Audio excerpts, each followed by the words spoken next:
So it's been like a month since I put a PC together, which doesn't seem like a long time, but that's like a decade in TechTuber years. And I've been itching, I want to get my hands dirty. For the last couple of weeks, I've been like, well, I haven't done a build in like 4 weeks. This is crazy. So that's what I'm gonna do today. I'm gonna scratch that itch with a brand new case that I've never worked with until the making of this video. And that is the Antec Performance 1. It's a full tower case, MSRP $159. It looks very aggressive. I'm already intimidated. Look at that ferocious grill. You turn this thing sideways, it looks like Lil Wayne smiling at you. So we're gonna see what this case is all about today. Stick around, should be a good build. Before we continue, thanks to CD Key Offer for sponsoring this video. Right now, CD Key Offer is having a Windows 10 sale, including global lifetime keys for Windows 10 Pro. Right now, they're even letting you stack my offer code on top of their offer. Use code BW20 at checkout for an additional discount and snag a legit Windows 10 key for just 16 bucks. Afterwards, simply view and copy the key you just purchased, paste it into the Windows activation page, and presto. Enjoy every feature Windows 10 has to offer, ditch the watermark, and even use it for a free upgrade to Windows 11. CDKeyOffer.com is also having a back-to-school physical sale on gear like mechanical keyboards, gaming headsets, RGB decor, and more.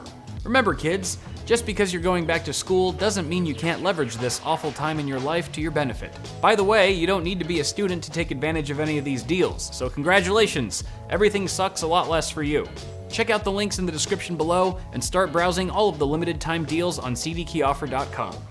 After looking over the highlighted features of the Performance 1, it really seems that this chassis is built for pretty much any kind of system you want to throw at it, particularly high-end systems. It is a full tower, and compatibility with this case really reflects that. You can put an RTX 4090 FE in there, no problem, which is what we're going to use today. It can do two 360mm radiators simultaneously, both at the top and the front. So starting with the outside, and then we'll just kind of work our way in once we start the build. I just want to take a look at the exterior first. So like I said, 360 rad supported at the top. We've got these dust covers covering up some ports here. Let's reveal them. We've got USB-C. This is a modern Type-C port that does 10 gigabits per second, which is really nice. We've got two USB 3.0 Type-A ports, reset and power buttons, and then this button over here is actually to control the temp display that's on the front of the case, or the top rather. Oh, that always feels so good. We have a digital temp display right here that we're not gonna be able to see until the system's built and powered on, but a temp display that'll give you at-a-glance diagnostics of your CPU and GPU temperatures. I believe it integrates with Antec's iUnity software as well, so we'll fire that up later too. Very curious to see that temp display in action, and we'll even test to see kind of how accurate it is and stuff compared to something like Hardware Info 64. We also have a removable dust filter behind this, again, very aggressive gunmetal gray grill. Gunmetal gray grill, that's a tongue twister right there. You just kind of pull this off, it's magnetic, some tabs at the bottom, and boom, you can just dust this off. And look at it, the mesh is very, it's fine but not too fine. The grill is not completely flat against the mesh. You can see that it's sort of angled, so that actually leaves even more room, surface area of mesh to pull air through. At the front, we also have 3 included Antec Storm T3 fans. These are 140mm fans, but they're 30mm thick, and with a thicker fan, you get larger blades. With larger blades, you get more airflow and better cooling, theoretically, for the components inside your case. So we've got 3 of them right there, flexible mounting strips on either side. Let's move on to the side. 4mm thick tempered glass side panel, very easy removal. There's just a single thumb screw up top and then a tab that you use to pull it out of the push pins. There's 2 push pins at the top and then some clips at the bottom that allow you to just take it out like so. Very seamless, toolless. I appreciate it. We'll take a closer look at the inside of the case once we, again, start the actual build. One thing I forgot actually at the front of the case is removable dust filter at the bottom right here. So this is a full length that goes the whole depth or length of the case, if you will. So it'll cover not just the bottom ventilation towards the front of the case, but the power supply as well, and it goes in and out very easily. At the back of the case, right next to the cutout for your motherboard I/O shield, is another pre-installed Storm T3 fan, but this is 120mm instead of 140 at the front. However, it is also 30mm thick for that additional air volume that it can produce. We have 8 expansion slots, some ventilation on the side here, and then we also have a cutout for your power supply with a removable mounting bracket. On the left side of the case, we have another 4mm thick tempered glass side panel, so you can see all of your cable management. Well, I guess you won't really be able to see much of that cable management because we do have 2 metal plates that go over the bulk of your cables so that everything looks nice and neat. Although you do have 1, 2, 3 2.5-inch drive mounts that are just kind of more visible, not being covered up by anything. So we are going to install some RGB SSDs on 2 of these, I think, in this build. So we'll see how that looks. Then we have a large, generous cutout for your motherboard tray. We'll get more into the cable management features of this case as we do the build. But that's pretty much what's going on with the outside of the case. Let's take a look at the rest of the components that we're using. The motherboard is an absolute unit. It's the Asus ROG Maximus Z790 Hero. What a freaking beast this is. It is so heavy. I mean, just look at this heatsink. The VRM heatsink is beefy, boy, but it's got a very beefy power delivery, so that makes a lot of sense. This is a beautiful board, super high-end, also very expensive. It's definitely gonna set you back a few bones, but let's go ahead and install our CPU, which is the Intel Core i9-13900K, 24 cores, 32 threads, and a max turbo frequency of 5.8 gigahertz. Guys, we're getting close to hitting 6 gigahertz on these flagship CPUs, which is just insane. I am looking forward to that. So we got the CPU installed. We're gonna go ahead and move along to our AIO, get that out of the way, which is also from Antec, just like our case. This is the Vortex 360. It's got addressable RGB and all that good stuff. I've already done a little bit of the prep work for it. Like I said, I mounted that back plate, not very well. I didn't actually use the adhesive on it because I might want to reuse it for a different build in the future, but the back plate's in there. We just got to screw down these pillars, our little standoffs. Let's put some thermal grease on here first.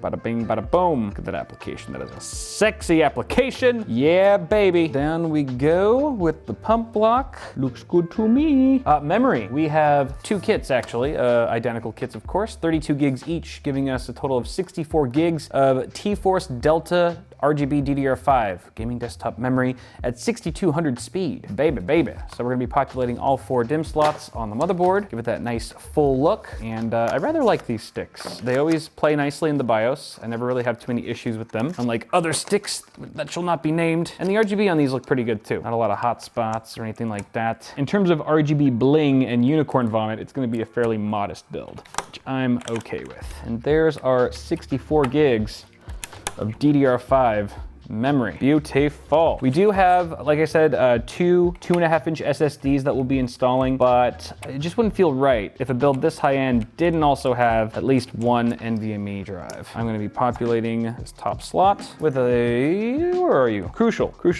P5 Plus. This is a PCIe Gen 4 at 1 terabyte. Yep, can't forget about that guy. Oh, the M.2 slot is on the left side on this motherboard. Interesting. You don't see that every day, and I'm just totally backwards here myself. I'm all turned around. Thank you, Asus, very much for making this toolless. I love you. Ever since NVMe drive, like M.2 drives came out, you know, years ago, it's completely taken over as being the most annoying screw to screw in a PC build. It might be the most annoying thing, period, honestly. Because before this, it was definitely front panel connectors, and they're still up there. They're still top 2, top 3 most annoying things in a PC build, but the M.2 screw for me, it's become the most frustrating. So I appreciate it when motherboard manufacturers make that part of the job a bit easier. M.2 drive installed. Woo! Our motherboard is prepped. Wah, wah, wah. Into the case we go.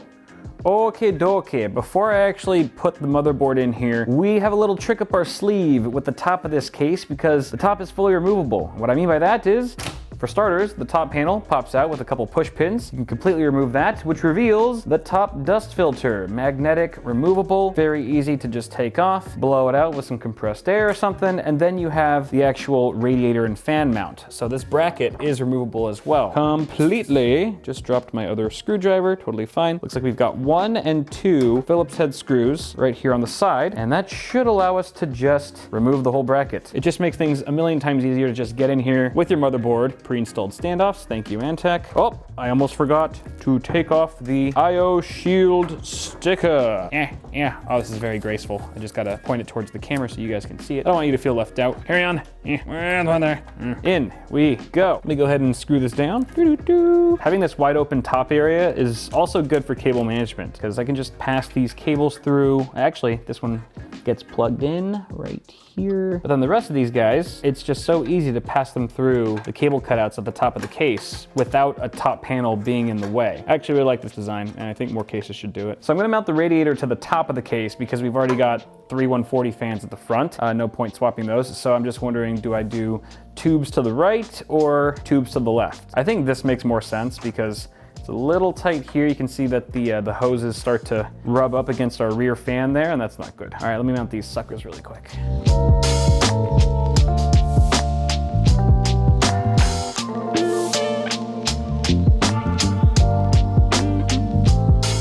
All right, the build is looking so good so far. While we're here, a couple quick things about the inside of the build. We've got some nice rubber grommets for cable management, right where your 24-pin ATX connector would be on the motherboard, and we've also got one right here where the SATA cables are, the SATA ports rather. We also have two more grommets at the bottom. Kind of nice that you get rubber grommets at the bottom of the PSU shroud, because usually these are just cutouts. They don't really have these rubber pieces. So that's kind of nice, a bit of a premium feel there. And then the PSU shroud itself, it goes all the way across the entire depth of the case. And then you do have a cutout right here. If you want to do an extra thick radiator, you'd have to put the fans probably on the other side of the mounting bracket, but it can be done. There's 60 millimeters of clearance right there. And then we also have 120 millimeter fan mounts on top of the PSU shroud. You can't really see, there's a couple threaded holes and stuff. You can put 1, 2, 3 120 millimeter fans. Obviously you can orient them however you want, but I think what makes most sense is to have them pulling air from the bottom of the case, especially because we have a ton of ventilation at the bottom of the case. I don't know how much this fan would do because it's right above the power supply. It'd be kind of choked, I think, for airflow, but these other two for sure could probably do some cooling, some additional cooling to your GPU and other components there. We're actually gonna populate these because Antec also gave me some of these fans, these fusion fans. These are the same addressable RGB 120 millimeter fans that come included with the AIO. So we'll slap 3 of them on here. Should look kind of nice. They'll be matchy-matchy. We'll also put another one of those fans. We'll swap it out for this rear one, even though this one probably performs better being 30 millimeters thick. Just for the sake of aesthetics, we'll have all these fans matching. All right, on the right side of the case now, you can see we've got our cable management business going on here. Before we do that though, we can install the power supply. Technically, we don't even have to remove this plate to install it because we've got that removable bracket at the rear of the case. We could just mount this to the PSU and then slide it in from behind. Woohoo! This is our power supply, the 1000 watt Antec Signature. It's 80 plus titanium certified at 1000 watts, and it's fully modular. This thing is, it's very heavy, which usually is an indication, not always, but oftentimes an indication of quality parts being used in the internals. So we're gonna go ahead and mount this guy up. Fan should be face down, yes. All right, bracket installed. I've already got all the cables I need for this build plugged into the PSU. Just gonna shove them through the backside here. All right, now, we need to remove this because I need to be able to pull the cables through, make some room for the PSU. Let's go ahead and remove these 2 screws first. I think we have to remove the top cover of this plate before we can do number 2. And they're even labeled number 1, number 2, that makes sense. 3 screws here, the top one being a thumb screw, which seems to be captive. How does this come out? Ah, you lift it. You lift up and out. There we go. Number 2, lift up and out. So the bottom one's completely toolless. Just gotta remove that top panel first. In we go, there we go. Nice and easy. Now while I'm back here, I'm also gonna install our 2.5-inch SSDs. We have 2 of them, the Team Group T-Force Delta Max RGB. They're the ones that have just the entire front side is just an addressable RGB screen. And because we have a tempered glass side panel on this side of the case, they'll be fully visible after they're installed back here. These are 1 terabyte each, so in combination with that NVMe drive we installed earlier, that gives us 3 terabytes total of SSD storage in this build. All right, here come the SSDs. There's 1, there's 2. I don't think I've built a PC using a 2.5-inch SSD in probably 4 months. Insane how quickly these things just got completely replaced by M.2 drives. But they're still totally good, plenty fast for most people. So next up, we can start doing a bit more cable management here since we're back here, which by the way, the cable management back here looks pretty great. You've got these Velcro straps where you can see all of the front panel connectors are already pre-routed. Just gotta do a little bit of extra plugging in to the bottom there. We have plenty of tie-down points as well. More Velcro straps over here. This is like where you'd run some fan cables as well as your 8-pin EPS cable or cables if you've got multiple, which we do in this build. On the bottom of the case, towards the front, is a hard drive cage, removable trays. You can mount 2 3.5-inch drives or 2 2.5-inch drives if you wanna really load up the SSDs. At this point, we just gotta plug in a few more things like our front panel connectors, the SSDs, all of these from the power supply, and then it's just a matter of tidying things up. Of course, we have to install our graphics card, but then we're pretty much done with the build. So very close to the finish line. Let's get this done.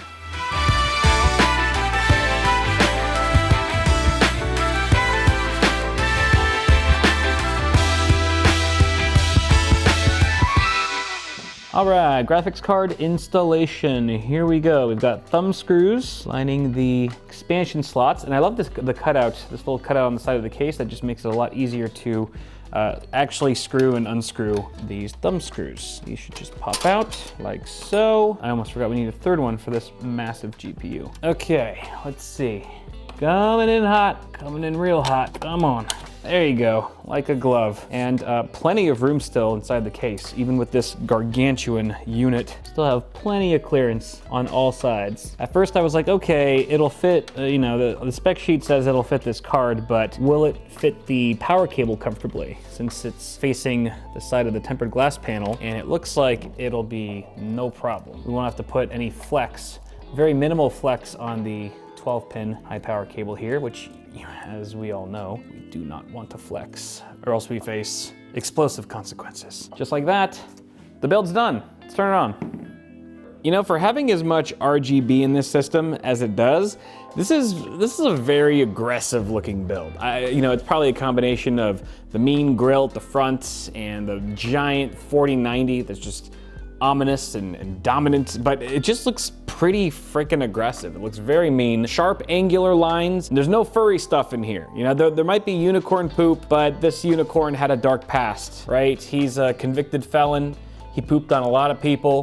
He's fighting for custody of his kids, but hard to do that when you're in rehab. Hope he's doing well though. Really crazy though how this build turned out. It looks super good. I think it's really nice case. Fun to build in, very easy to build in. Lots of room for activities. Obviously, we're talking about a full tower here. It's pretty quiet, although we're just idling right now. At the moment, we're at, let's see, 30C on the 13900K, and our graphics card is at 30C. We're hovering about 30C on both. This is the iUnity software from Antec. This is my first time using it, but pretty clean UI, easy to navigate, easy to use, and seems very accurate. It's right in line with the diagnostics that we're seeing on hardware info.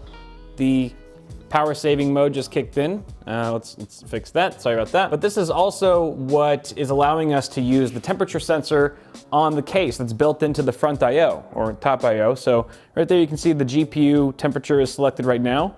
Very accurate, 30 degrees C. You press this button right here, it turns it off and then switches, it toggles between CPU, GPU, and it being off if you don't want to see it. Very cool, it actually works. I'm really glad that it's accurate. I was maybe a little worried that it wouldn't be, but it seems very in line with hardware info, which is one of the more accurate monitoring softwares I've found. So that's cool. Give me like 15, 20 minutes. I'm gonna put a load on this guy and then we'll check temps again. Shadow of the Tomb Raider has been going for about 15 minutes now. We've got side panels on both sides of the PC. We've been logging the temperatures with our handy dandy IO here at the top, and you can see right now we're hovering around 60. Okay, it's kind of CPU temperature bouncing around in the 50s, sometimes the low 60s, but actually not bad at all when you consider what CPU is in here. Switching to the GPU, 64C. Yes, that's a bit more stationary. It's not bouncing around quite as much as CPU temperatures are, but I mean 64C on the GPU and in the 50s, maybe high 50s, low 60s for a 13900K. We got an RTX 4090 in here. I mean, this is nearly the fastest gaming PC money can buy right now, and we're chilling in the 50s. Bro, the 50s and 60s, the case is quiet as well. I mean, the whole system is quiet. I hear the fans a little bit mostly on the AIO, but I haven't really tuned the fans or anything like that. I mean, it's not whisper quiet, slightly audible, but if you got a little bit of game audio, you're not gonna hear a damn thing. I should also mention something that I forgot to say earlier is that the RGB and stuff, I got it all wired up to the included controllers. There's some physical controllers that are connected to the fans, as well as the SSDs on the back. This is one of 2 hubs that we have installed right now, and it can connect up to 5 devices, as you can see. Fans on this side, RGB on the other, and this is, I believe, the one that the SSDs are connected to at the moment, and it syncs perfectly. These team group SSDs, if we whatever this syncs to, will sync right in line with the fans that are also connected to this hub. So let's see, let's go to like that. Let's see what the fans are doing on this side. Boom. Boom, it's perfectly in sync. I've actually played around with it a bit and it's right on target. So that's really nice, especially given the fact that we're using 2 different manufacturers here, which oftentimes means you're gonna have mismatched or out of sync lighting effects or even colors. But happy to report that these fans, these Antec fans and Team Group SSDs are actually perfectly compatible with each other in that way. Let me know what you think of the case. I think it is pretty cool indeed. $159 USD for the MSRP, 4 included fans, all of which are 30 millimeters thick, easy to build in, it's clean, I like the way it looks, and the fans are quiet. I think it's a good case. Let me know what you guys think though. As always, toss a like on the video if you enjoyed it, get subscribed for more tech content on the way, and I will see you guys in the next video.